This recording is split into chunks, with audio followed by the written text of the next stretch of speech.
and welcome to another episode of Books and Banter. I'm Jamie. And I'm Coral.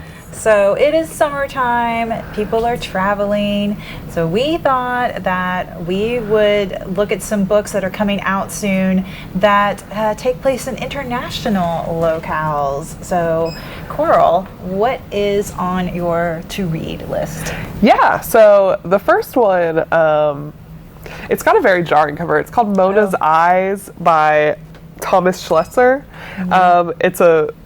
It's a piece of art because this entire book is really focused on art. So this is a journey through Western art over the past 5 centuries is what it's described as. But the storyline is it follows 10-year-old Mona. She is mysteriously losing her sight. It's getting worse and worse, and the doctors aren't really sure what's causing it. So once a week, her grandfather takes her to the art museum, and they look at one piece of art, and they really study it, and they kind of, they reflect upon it, that piece of art. And they go once a week, and so through that, you are able to see just different pieces of art. Every single chapter is themed around a piece of art. Cool. And there's, at the very end, you can kind of look at all the pieces and kind of study them. So it takes place in France. It's maybe, it's very literary. It's not your traditional plot-driven book, but it sounds really interesting. And if you're a fan of art or you want to know more about it, and this, I think, is a really great way to get deeper, study deeper, and look at it in a kind of a different way. Yeah. But this one is expected in August. Nice. Sounds pretty interesting. Yeah. Okay, so mine takes place in London, so not too far from yours. It is a psychological thriller. It's about a woman named Alice who is hosting a play date at her home when an intruder breaks in. And so Alice ends up killing him, but it's ruled self-defense, but she kind of has a hard time letting go, and so there are strange comments that start appearing online. She starts getting mysterious phone calls, like someone telling her that all is not what it seems, and then she notices that her husband and the nanny and all her friends kind of start acting weird, and so she just becomes like obsessed with who this intruder was, why he targeted her. And so it says, as she digs deeper, she discovers a trail of secrets that may be closer to home than she could ever have imagined. So the early reviews for this are great. It has a star review from Kirkus that says that Faulkner keeps this highly did I even say the name? I don't even remember. The Break-In by Katherine Faulkner. I think I totally forgot to say the name. Sorry. We were keeping us in suspense. It's a suspense novel. You were just following the theme, Jamie. Yeah. But anyway, Faulkner keeps this highly charged guessing game going until the final page. And then another review said that she is the master of throwing ordinary women into extraordinary, like, what would you do type situations, and that it is an up-all-night thriller. Ooh. So I'm looking forward to this because psychological thrillers, it's one of my favorite genres. I love this genre. I read a lot of it.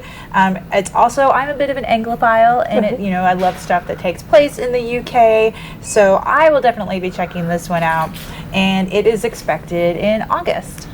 Cool. And we're just going to keep on hopping, and we're going to go over to Ireland next. Nice. So this is Heartstrings by Ivy Fairbanks. She had a very popular book. It kind of blew up on Book Talk and things like that, and it was called Morbidly Yours. So this exists in the same universe. It's a companion novel, but you don't necessarily need to read both.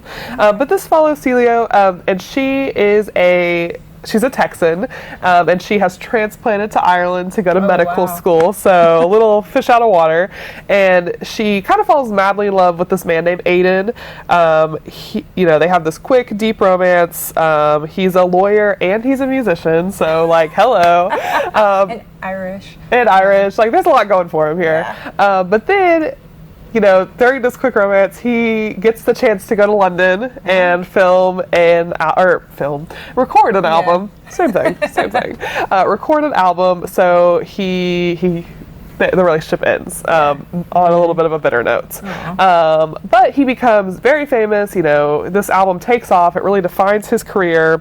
But now it's 2 years later, so we've had a little bit of a jump, and we're getting a little second chance romance here because they are maid of honor and best man at the wedding together. So they are forced together for this wedding weekend. And we all know where it's going to go from there, let's be honest. But we're going to love it. We're going to have a good time anyway. Enjoy the journey. Reviewers say it's sweet, and it has this gorgeous Irish backdrop. And people are saying that Aiden is a top-tier romance hero. Ooh. So if that doesn't sell you on it, I'm not sure what will. Yeah, but this one is also expected in August. Okay, I'm going to have to definitely check that one out. So my other pick, I will say the title this time first, is called A Dog in Georgia by Lauren Grodstein.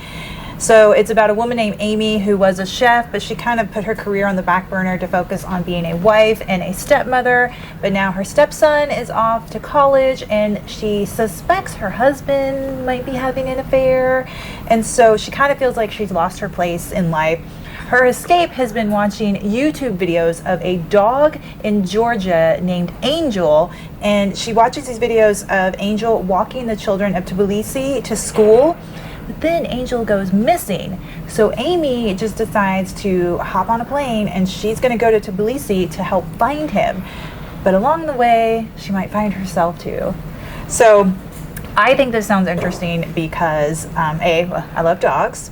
I like stories of self-discovery, and I think it'd be interesting to maybe learn more about Georgia. I think the first time that I learned that there was a country named Georgia was thanks to the Beatles song back in the USSR.